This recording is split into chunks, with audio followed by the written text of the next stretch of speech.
This is Bloomberg Businessweek Daily, reporting from the magazine that helps global leaders stay ahead, with insight on the people, companies, and trends shaping today's complex economy, plus global business, finance, and tech news as it happens. Bloomberg Businessweek Daily with Carol Massar and Tim Stenivek, live on Bloomberg Radio, television, YouTube, and Bloomberg Originals.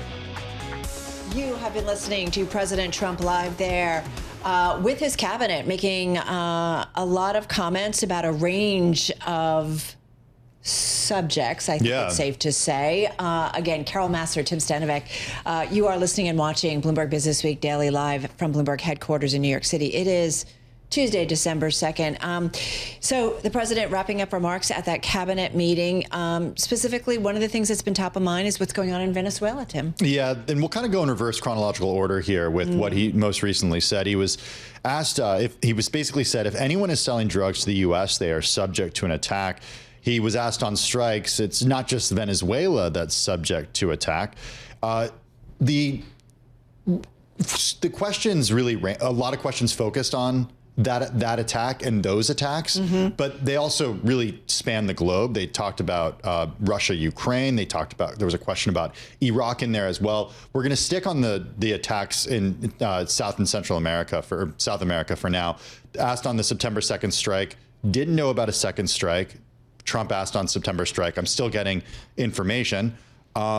He said, if we have to, we will attack on land. If we have to attack drug traffickers on land, we will. We're going to start doing drug strikes on land, going to start doing strikes on land. Land strikes are much easier and starting soon. Yeah, certainly one of the things geopolitically that we're keeping an eye on. You mentioned also Russia, Ukraine, and it does look like he talks about, commenting on the peace talks for Russia's war in Ukraine, talking about the White House team over in Russia right now trying to settle something.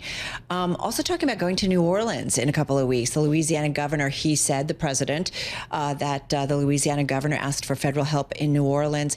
I also think in some of the things that are certainly of interest to the Bloomberg audience about a Fed chair. And he said that we do have Fed chair candidates down to one. This would be someone who would take over for Jay Powell when his term is up in the spring. He said he expects to know or make some kind of comment early next year, that he'll announce a new Fed chair early next year. He also was asked about Elon Musk and how those two are getting along. He said, I get along with Elon. I just didn't want to only Elon and I get along. Do electric cars. Yeah. So that is out there. And then I'm just trying to see. Yeah, that was kind of some of the key things. He was asked about Witkoff, Steve Witkoff, who is over there in Russia in terms of Ukraine, Russia, that war. He says getting talk updates after this cabinet meeting. So maybe we'll hear something a little bit later on. Yeah, just a couple more things that I think are relevant to our audience about prices. He said the beef price is coming down, and he also thanked President Xi for soybean purchases. Veterans Affairs Secretary Doug Collins also spoke at the White House during this cabinet meeting. All right, folks, all the headlines you can find on the Bloomberg and at Bloomberg.com. In the meantime, we'll be talking about it over the next 3 hours. And we are also going to be heading to our Ed Ludlow. He is in Vegas at the AWS reInvent event. They're talking artificial intelligence, the data centers, which AWS is so involved in, not just in the United States, of course, but around the world. So we're looking forward to some key conversations from that. In the meantime, we've got a equity market that's kind of bouncing around here. We are in the green, but if you look at the S&P 500, Tim, most names in that index are lower today. Yeah, taking a look there, we do have 228 stocks that are higher, 271 lower. The Dow right now is up 0.3%. The NASDAQ composite up 0.7%. I'm typing in CRYP Go on the Bloomberg terminal, Carol, and I'm seeing that Bitcoin is up above 92,000. And it's at right now up about 6.7%. Yeah, that's today. But as you know, the narrative around Bitcoin has been a sharp pullback. We've seen that in Bitcoin prices over the past month or so. It is punishing really the most speculative corners of the cryptocurrency market. And the latest casualty is American Bitcoin Corporation. Shares of the crypto miner, which is co-founded by Eric Trump, lost more than half of their value in less than 30 minutes today, triggering some repeated trading halts. So we want to get a little bit more on what's going on. We welcome Monique Mulima. She's equities reporter for Bloomberg News. She's in the Bloomberg Toronto bureau. Monique, help us make sense of what's happening to American Bitcoin right now, down 36% as we speak on a day when Bitcoin is actually higher? Why are we seeing so much pressure on American Bitcoin today? Yes, so American Bitcoin, they're a Bitcoin miner that was spun out of Hut 8 earlier this year, and they've also been seeing declines throughout the year as Bitcoin prices have fallen. Like you mentioned, Bitcoin prices have been pressured recently. They're, even with the gains today, still down close to around 30% from their highs they saw earlier. And for Bitcoin miners like American Bitcoin, that weighs a lot on them because they make most of their revenue through either holding or selling Bitcoin. So when the prices go down, they're going to go down as well. And we've seen that they've actually underperformed Bitcoin over the past couple months. Some of the other things that are... Well, wait, let me just jump in here, though. Why the disconnect? Because my gut would be that with Bitcoin going back and bouncing up, mind you, the trend that we've seen as of late has been a lower one. But with a bounce up today, why wouldn't shares of American Bitcoin also be higher? So American Bitcoin also has some other factors weighing on it. Part of it is that, for other Bitcoin miners, they've diversified. Some of them are looking at AI data centers and other opportunities to kind of get out of just Bitcoin. But for American Bitcoin, there are also some specific pressures today. Eric Trump posted earlier on X that the company had an unlock for some of its shares today. So that might be pressuring as well. And you also have to keep in mind for American Bitcoin, they have a largely retail trader base in terms of their investors. And that can make shares a lot more volatile to some of the things happening in markets or changing sentiment. And we've seen that crypto sentiment right now is a little more negative. Yeah, I think that's absolutely fair to say. Still a lot more positive than it was yesterday. A little bit of a rebound. We're seeing a little bit of a floor now that's above 90,000. What do the folks you talk to in the crypto community say to you about sort of the next catalyst or the next ceiling or floor to watch for? Yeah, so in terms of the next catalyst, people are really hoping to see the market structure bill pass. That's being considered by the U.S. Senate. That would give some more clarity around kind of the crypto industry as a whole and the regulations surrounding that. So they see that's a potential catalyst. There's also just needs to be better sentiment in the markets in general. We're seeing crypto isn't just moving off of its own prices in terms of tokens. It's being affected by the broader macro environment of more risk off in terms of investors right now. And, if we do see more interest rate cuts going forward, maybe investors would also feel more confident, analysts are thinking. So are we seeing, though, I'm just trying to think of some of the other miners that are out there, and maybe not apples to apples. I mean, I'm looking at Strategy. It's actually up today. But are other miners being hurt as well? So Hut 8 is being hurt today, but that's because they still are the majority owner of American Bitcoin. So their shares are down quite a bit, more so off of what's happening with American Bitcoin itself. But like I mentioned, there's some specific factors to American Bitcoin because they did have some shares unlocked today from some early investors that often can weigh on crypto companies, especially ones that have large retail investor bases that can be a little more kind of volatility added in because of that, because they're moving a lot off of sentiment. So insider selling?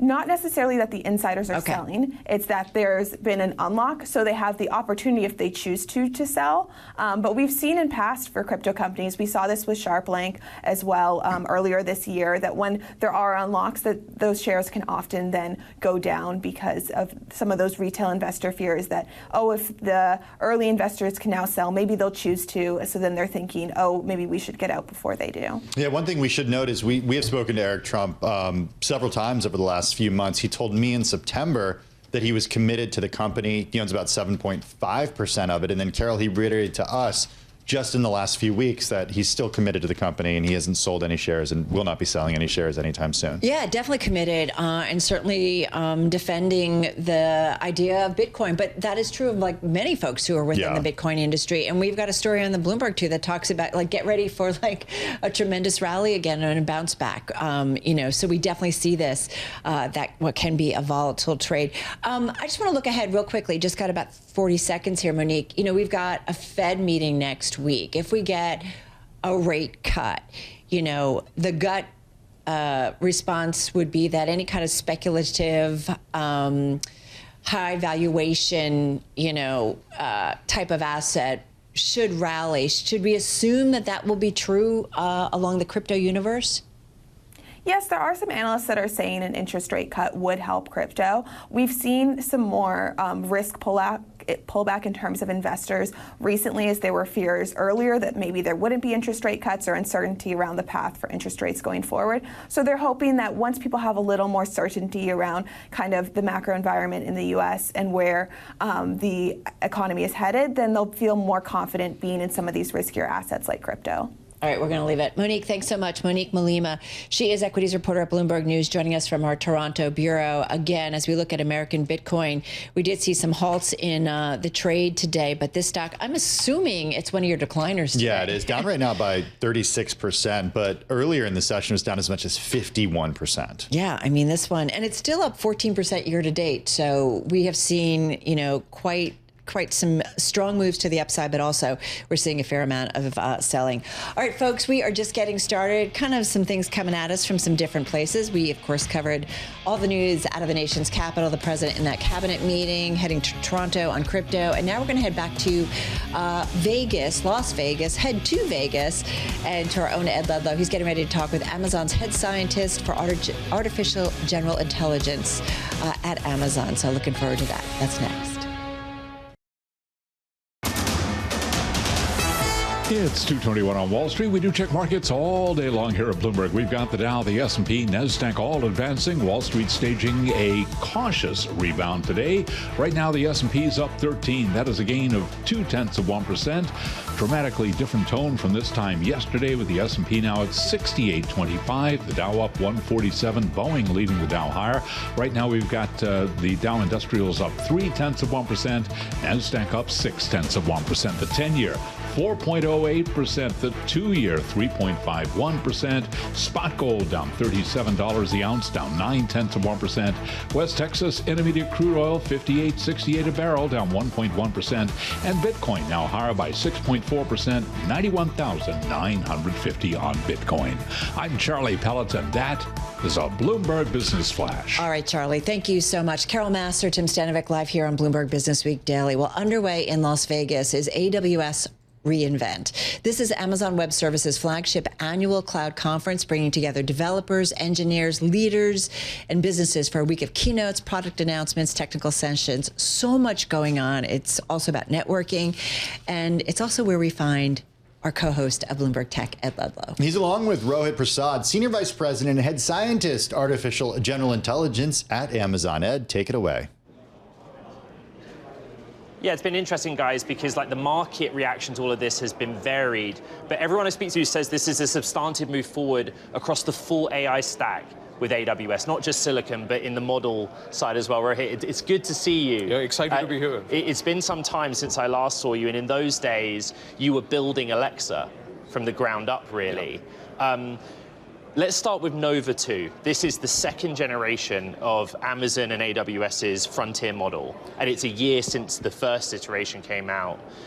This is a fancy question, but in the sort of Amazon model taxonomy, you put a lot of emphasis on reasoning. Mm-hmm.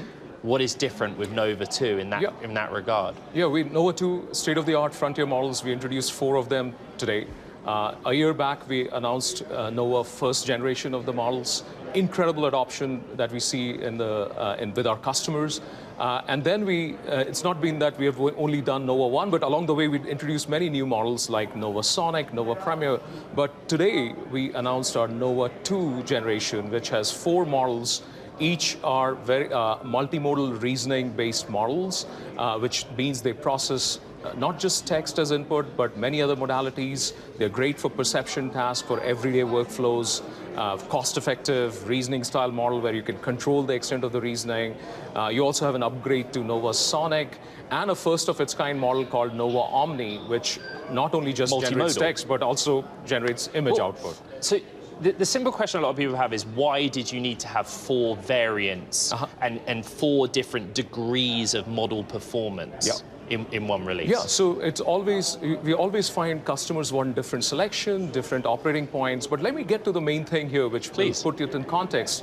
If you think about it, the perennial challenge we have in the industry, new model comes out, benchmarks look great, customers try it in production, both internal and external customers that we have, And we find the consistent feedback, oh, it doesn't work in our environment as we would think, or in our production setting. So that's where the reality sinks in.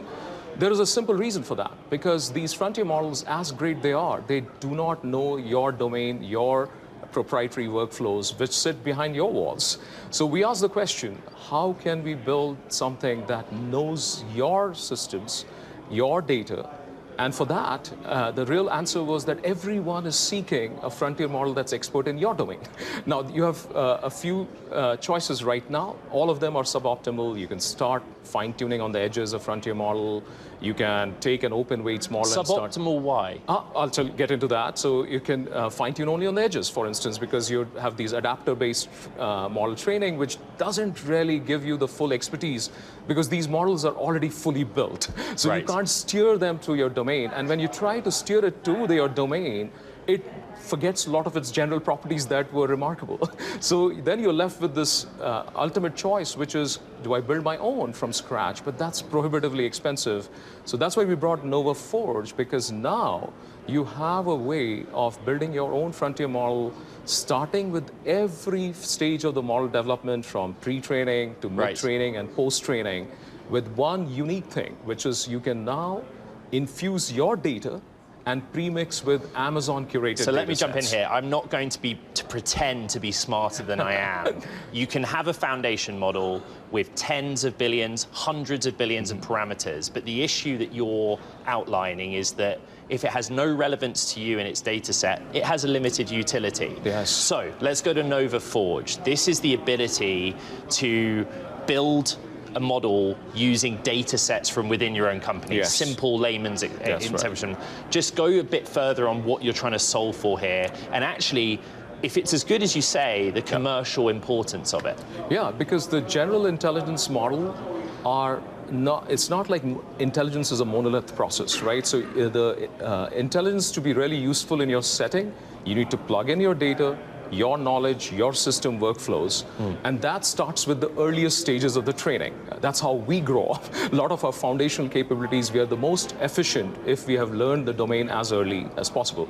That's what we're trying to do with Nova Forge. You have every multiple checkpoints available for you to make Nova your own, which we actually call a novella, right? And you can name it whatever you want. But this becomes your model, which knows your environment, that's optimized as a variant that you can build your applications and agents for. And the beauty is that it preserves the foundational properties, because the core data that gives that frontier intelligence is also mixed with your proprietary domain knowledge. I always am a bit hesitant to give these kind of behind-the-scenes moments, but before we started this live conversation, we were debating, is Amazon or AWS a full-stack AI company? The debate around it is, AWS has always been number one, cloud computing in terms of scale for both compute capacity, storage, and what's available, right? Is it the number one AI company is now the question. And what unites those two debates is cost and efficiency. Yes. What is different with the Nova 2 generation and with Nova Forge from that perspective? Absolutely. First, AWS, I'm glad people think of it as infrastructure, because that's where everything starts. But to us, it's always been a full stack company where you have the infrastructure layer, the model and AI as a service at the middle layer, and at the top layer you have multiple applications that are serving our customers. So it's always been a full stack.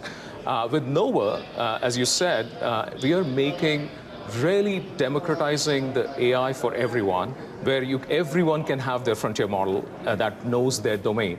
And with that, the beauty is that the cost goes down for building your applications on top of this model that's your variant, because you can start with a model that can actually be distilled from a large teacher model, or a smaller model that can be still very performant compared to other large giant models. So that also gives you a huge cost lever. And this is why Forge is great, because it's making AI more affordable as well for everyone. What are the benchmarks by which you hold yourselves to account on that? I think you've discussed with my colleague Matt Day about Nova 1 generation, where it ranked in the benchmarks. The real test is in real world deployment. But is it as simple as saying cost per token, latency, multimodal latency. How do you judge your efforts? Yeah, first of all, public benchmarks are a good indicator, but they're not sufficient. The real indicator is performance in your real-world environments. And that comes down to accuracy, cost, latency. And that's why we refer to this as price performance. Nova models are industry-leading in price performance because we have optimized for all three together. And that's incredibly hard. And with Forge now, we are giving you those knobs to optimize for your price performance needs, because your applications may have a different scaling requirement, different kind of use cases. And now you have the same knobs that our internal teams have. And that's why I love Forge. Rohit, internally, is AGI a goal and a remit that you've been given by this company to achieve? Yeah, first of all, I wish AGI was thought about as a practical thing, not a sensationalizing element. To me, we are really focused on building this generally intelligent model that can be forged into these different specialists that do useful things in your environment. And starting with the digital environment is great. Things will happen in the physical environment as well. This is why we have giant robotics efforts as well. Internally and externally, you see a lot of people working in that area. So I'm a very optimist about practical AGI that will help everyone in humanity. Very quick fact check, Nova Forge, I've seen a number of $100,000 per year. What does that represent? It's a per desk, it's a per training exercise. Explain the business model of it. Yeah, it's by your company's account. I mean, we can, the key is that I would focus on not that amount, because you have to think about what you're getting for it. You're getting the deepest access possible in what I think of as open training paradigm, where you're also getting access to frontier scale data mixing that makes these properties of the model be not just general purpose, but also more specialized in your domain. So the value is incredible. And then I think you will see that this kind of a value, that amount is actually minuscule in the context of things. When we first met, you were building Alexa, early generations of Echo Dot. I, as you know, have an Echo device in most rooms in my house, and I have been able to use Alexa Plus. But my interactions with Alexa, the latest generation, are not what my interactions are with various other tools from OpenAI, Anthropic, Google, particularly in voice. You know, I think about how I use ChatGPT voice, but there is improvement. Can you, because it's still within the portfolio for you, what comes next with Alexa, and how are you going to take the work you've done with Nova to make improvements? Yeah. Because Alexa is built on Nova, among other models. So Alexa Plus, I'm super excited about. If you haven't used it, I urge you to use it a lot now. It's a remarkable upgrade over the Alexa of the one that you've been using for a while. It's completely re-architected from the ground up. But the customer reception has been great. We are seeing, personally in my usage, it's a much more useful and very natural AI. And what all it can do is still, I haven't seen something that can do everything Alexa Plus can do. Rohit Prasad, head scientist, general intelligence, SVP at Amazon. It's great to catch up. Thank you, it was great. Thank you. AI here in Las Vegas at AWS reInvent 2025. Back to you guys. All right. So appreciate our own Ed Ludlow. He's going to be back in the next hour, too. He's got the CEO of AWS, so looking forward to that. Yeah, Matt Garman coming up in just a little bit of time. Listen, he's got to go get ready for that interview. No, there's so much going on, and I think about with the hyperscalers, Amazon in particular, there was a great story that Matt Day did at the end of November, and it just talked about their data center operation being much larger than commonly understood. We're talking about 900 facilities, more than 900 facilities in more than 50 countries. And this was documents that Bloomberg and the investigative website Source Material had reviewed. So, I mean, their footprint and what they see, it's a lot. Also out of the flagship annual cloud conference in Las Vegas, Amazon's cloud unit racing to get the latest version of its AI chip to market, renewing efforts to sell hardware capable of rivaling products from NVIDIA and Google. The accelerator is called Trainium 3. Yeah. It was recently installed in a few data centers. It'll be available for customers beginning on Tuesday. That's according to Dave Brown, a VP with AWS, telling Matt Day in an interview, here's what he said, quote, as we get into early next year, we'll start to scale out very, very quickly. I love it. Like all these firms, their chips, the competition is certainly on. Hey, as we head to a break, folks, we're looking at a market where we're bouncing around some volatility, little changes, just up about 1/3% on the S&P 500. NASDAQ 100 up 213 points, a gain of 0.8%, and kind of an even split, slightly lower, 274 names to the downside in the S&P 500. When we come back, investment diversification. Yes, it even matters for the world's wealthiest. More when we come back. It's 2:40 on Wall Street. We do check markets all day long here at Bloomberg. I'm Charlie Pellet. We have got the S&P 500 index higher now for the 6th time in 7 trading days. S&P up 18, 68.31 where we stand right now, up by about 0.3%. Dow Industrials up 204 on the Dow, gain there of 0.4%. We are seeing a cautious rebound.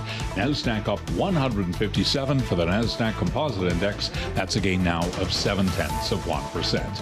The Bloomberg Mag 7 Index up 0.5% with the 10-year at 4.08%, the 2-year 3.51%. Gold is now down 0.9%, $41.95 the ounce on the precious metal. Silver continuing its advance, 58.12 right now, up 0.2%. A retreat for West Texas Intermediate crude, 58.50 a barrel. WTI down by 1.4%.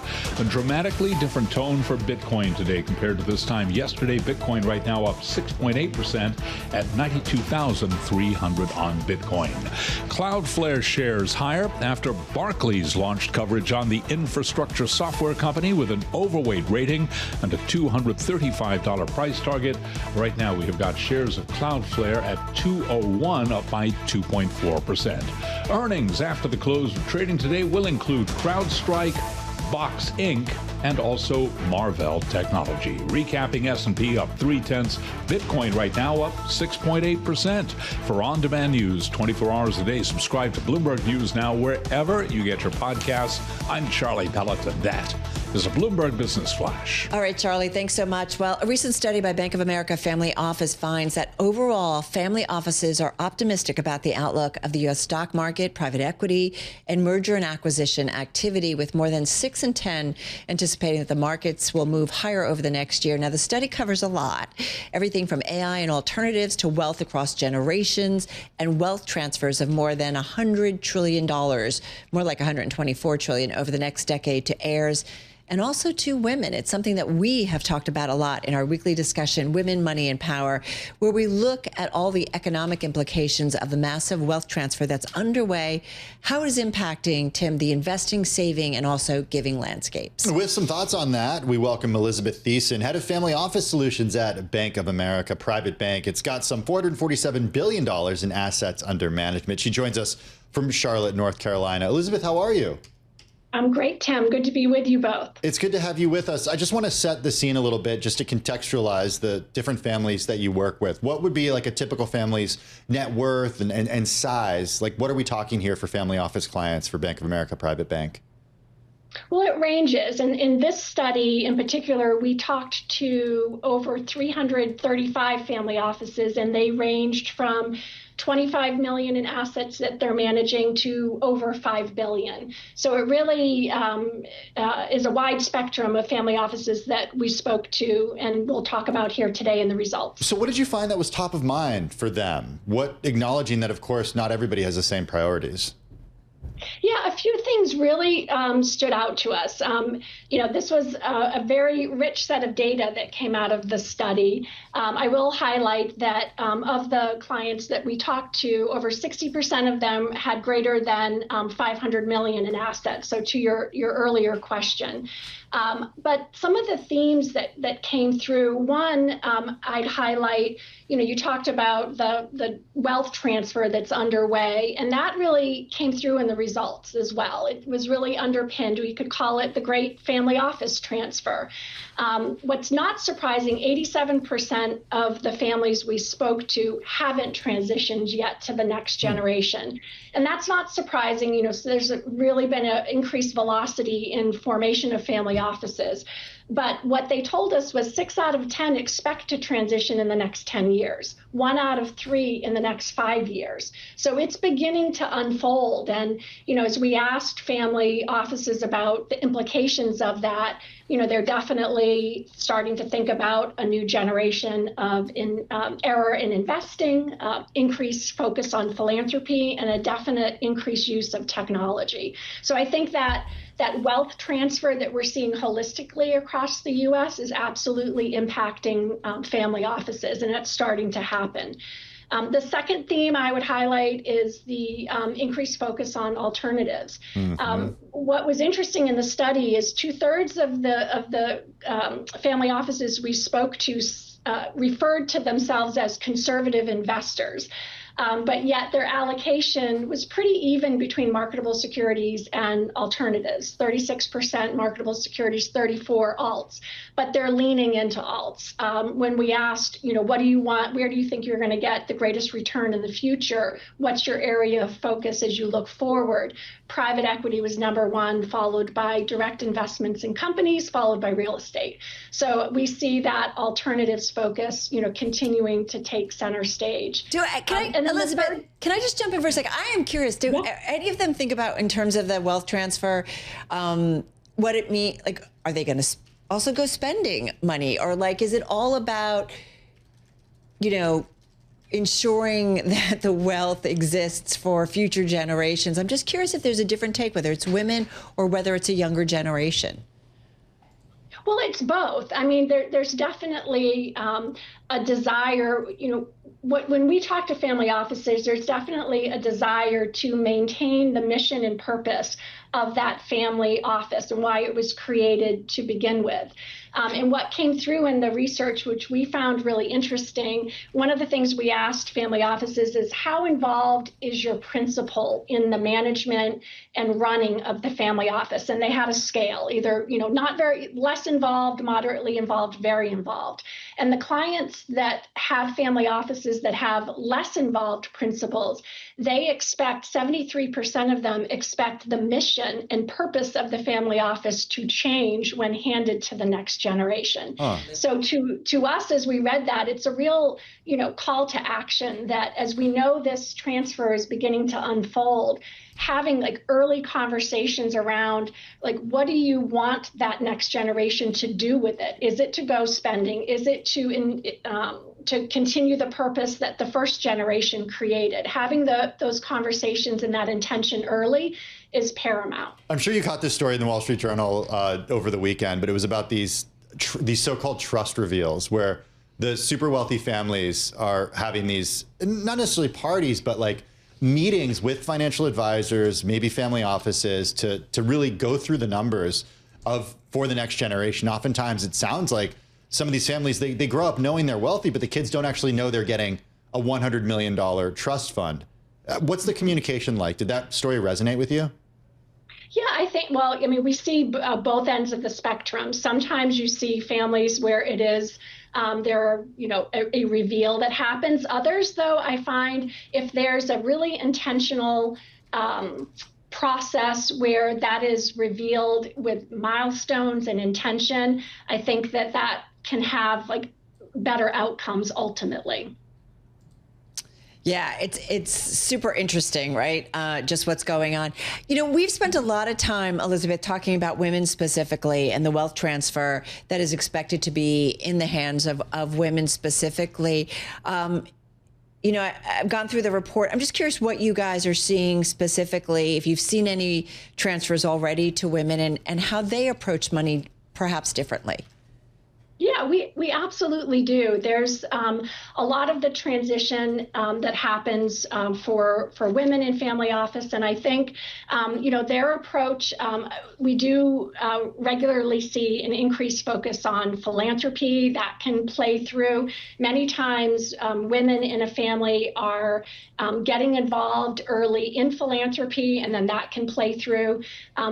The study did highlight that when these family offices transition, 51% expect an increased focus on philanthropy with the next gen. So we do see that. I think the other part of the study we found really interesting is sort of what we called the hidden complexity of a family office. As you mentioned, Carol, it was broad ranging in terms of the topics that we touched on. But one of the areas that we really wanted to get more data around is what we call the hidden complexity. And we really highlighted that these family offices, it's more than just the investment philosophy that they're executing against. It's all the related operational work that comes with that. Right. Elizabeth, we've got to run. Forgive us. But hopefully we can continue this conversation in the future. Elizabeth Thiessen, Head of Family Office Solutions at Bank of America Private Bank. When we come back, Stocks on the Move. You're listening to Bloomberg Businessweek Daily with Carol Massar and Tim Stenbeck on Bloomberg Radio and Television.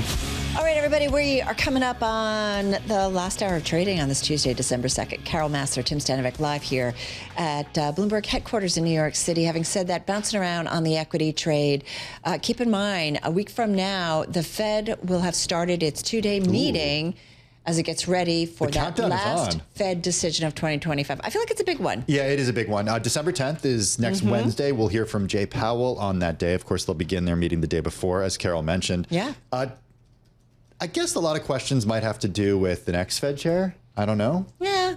What do you think? I don't know. Jay Powell's going to be like, yeah, the Fed's... I can see. Hey, know Jay, what's going to go on with the next Fed chair? Are you going to stay on the Federal Reserve? I'm here to serve as... I'm here to whatever. I think that's what is it that they always say? We should. You and I should do. What? We should do some friendly wagering about next week's Fed meeting. Everybody's doing prediction markets now, Carol. I know. Do you know 60 Minutes did a whole piece on prediction markets? Yeah. I know. It didn't come up between us yet. I saw it. It's great.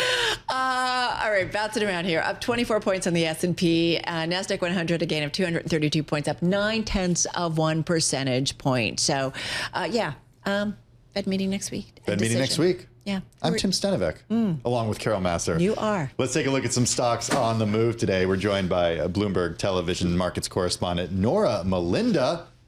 Norah, what do you have for us? Boeing. Well, yeah, I was going to say. How do you not know it? You love Boeing. Well, I was going to let her do the review. I was going to do a cute little intro, stock flying high. It was. Sorry. I had a whole thing. Okay. Carol. 3, 2, 1. Yes. Go. Shares of Boeing flying high. You're looking at ticker BA. This is the best performing stock in the S&P 500. And of course, this is after investors are feeling really reassured after the CFO said that they should expect billions of dollars in cash flow next year. And of course, if you really kind of look at what we've been seeing this year, we've been seeing the company burning through about $2 billion in cash. So this is a welcome reassurance that we're hearing from the company here. So you are seeing shares of Boeing up as much as, more than 10%, rising for their best day since April. So you really are seeing some strong performance here. The street's clearly liking it. Yeah. I mean, number one gainer, as you said, quite a bump to the upside. Quite a bump sometimes on a Boeing plane. Boeing, See, I like flying high that. today. There's a lot of turbulence. Like we noticed that, right? Like on some of our Are you talking flights. about real turbulence? Yeah. Yeah, not equity market turbulence? No, I'm not. Okay. Not at this moment. So we're centered. Yes. Okay. We're aligned now. Okay. Where are we going next? Well, let's move over into healthcare. I've got my eyes on Janux Therapeutics. Now, this is the company I had to dig a bit into. It was just a little bit less than $1 billion in market cap, but it's a drug developer, and it's seeing its worst day ever. It's really, really seeing a strong pullback today, down as much as 51%.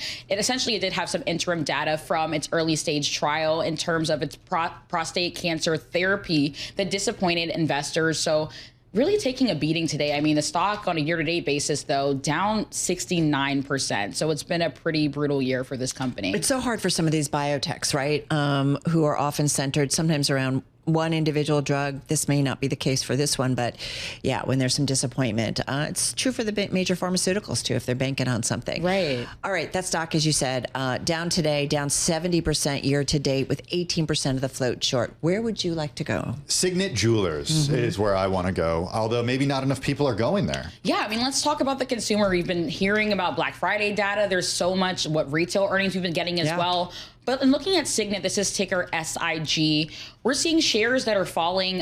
Really, of course, we are seeing this as the worst day since April. This is after The company's essentially expressing some caution as we look ahead into the holiday season, which is a really key season for the company. If you think about the fact that people are purchasing engagement rings during that time period as we head toward the end of the year, ahead of Valentine's Day next year, they're saying that they expect to see some sort of caution here when we think about the U.S. consumer, despite the fact that they did get earnings that were better than expected. This is really what's dragging on the stock today. Yeah, this is the parent company of Kay Jewelers and Zales. So, if you're in the market for that type of jewelry, this company has a good view. What do you mean on that type of jewelry? Diamonds. What does that mean? I was wondering the same. That type of jewelry. You know what? I still wonder about the, what's the right way to talk about these? Lab-grown diamonds? Yes, thank you. I think they're a great idea. So the effect that's having. Yeah. But I don't know.